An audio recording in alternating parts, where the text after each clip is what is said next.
बहुत समय पहले की बात है। सतपुर नाम का एक छोटा सा गांव था। वहां एक गरीब किसान रहा करता था, रामू नाम का।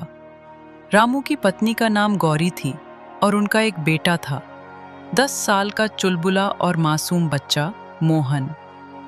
रामू दिन रात खेतों में मेहनत करता था, लेकिन पिछले 2 साल से मौसम की मार और कर्ज के बोझ ने उसकी कमर तोड़ दी थी। बरसात का मौसम फिर से आने वाला था और रामू की चिंता का कोई ठिकाना नहीं था। रामू ने एक शाम चिंता में डूबे स्वर में कहा, इस बार अगर खेत में बीज ना बोया तो अगले साल भूखे मर जाएंगे। मगर बीज खरीदने के लिए पैसे कहाँ से लाऊं? रामू, मैं जानती हूँ हालात बुरे हैं, लेकिन जमींदार साहब ने पहले भी मदद की थी। इस बार भी कोशिश करो, शायद मदद कर दें। रामू ने सिर झुका लिया। ठीक है गौरी, कल सुबह जमींदार साहब से मिलने जाऊंगा।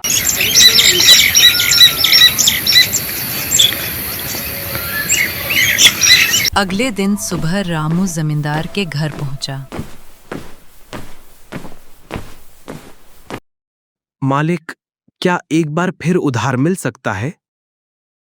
तुम पिछली बार के पैसे भी नहीं लौटा पाए हो, अब और नहीं। साहब, बस इस बार मदद कर दो। खेत में बीज नहीं डाला तो बच्चा भूख से मर जाएगा। रामू, अब बहुत हो गया। मेरे पास भी सबका ठेका नहीं है। चलो जाओ यहां से। रामू दुखी होकर लौट आया। गांव के बाकी लोगों से भी मदद मांगी, लेकिन किसी ने भी हाथ नहीं बढ़ाया। किसी ने कहा, खुद का घर चलाना मुश्किल है, तो किसी ने कहा, अब रामू भरोसे के लायक नहीं रहा। उसी रात घर पर रामू बैठा था और मोहन को खांसी और बुखार ने जकड़ लिया। तो मोहन की हालत भी खराब है, मैं क्या करूं? रामू की आंखों से आंसू बहने लगे। रामू, मंदिर जाकर भगवान से प्रार्थना करो, अब वही एक आसरा है। रामू गीले कपड़ों में रात के अंधेरे में गांव से बाहर पुराने शिव मंदिर की ओर निकल पड़ा।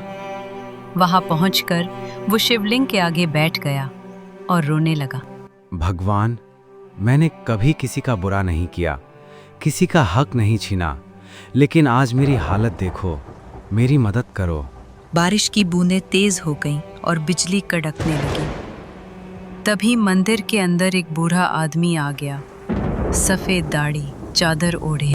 बेटा, इतना भीग कर यहाँ क्यों आए हो? रामू ने अपनी सारी कहानी कह सुनाई। बूढ़ा थोड़ी देर सोचता रहा, फिर अपनी चादर से एक छोटी थैली निकाली। ये ले बेटा, इसमें कुछ पैसे हैं, इससे बीज भी खरीद लेना और अपने बेटे की दवा भी। लेकिन ध्यान रखना, ये मदद उस परमात्मा की ओर से है, इंसान की नहीं। जब तुम्हारे दिन अच्छे हों तब किसी और जरूरतमंद की मदद करना, वो ही मेरी वापसी होगी। आपका नाम क्या है दादा? मुझे लोग कई नामों से जानते हैं, लेकिन असली पहचान तो कर्म से होती है। इतना कहकर वो बूढ़ा मंदिर की ओट में गायब हो गया। रामू ने अगले दिन बीज खरीदे, बेटे को दवा दिलवाई और खेत में दिन रात एक कर दिया। 6 महीने बाद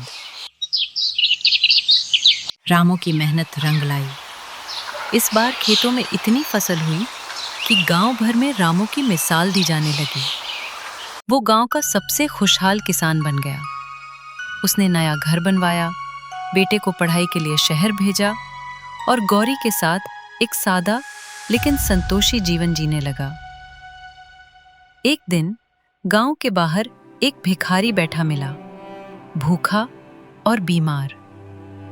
गांव वालों ने उसे अनदेखा कर दिया, लेकिन रामू ने बिना कुछ सोचे उस भिखारी को अपने घर ले जाकर खाना खिलाया, नया कपड़ा पहनाया और उसकी दवाई भी करवाई। रामू, आखिर क्यों किया तुमने ये सब? क्या जरूरत थी?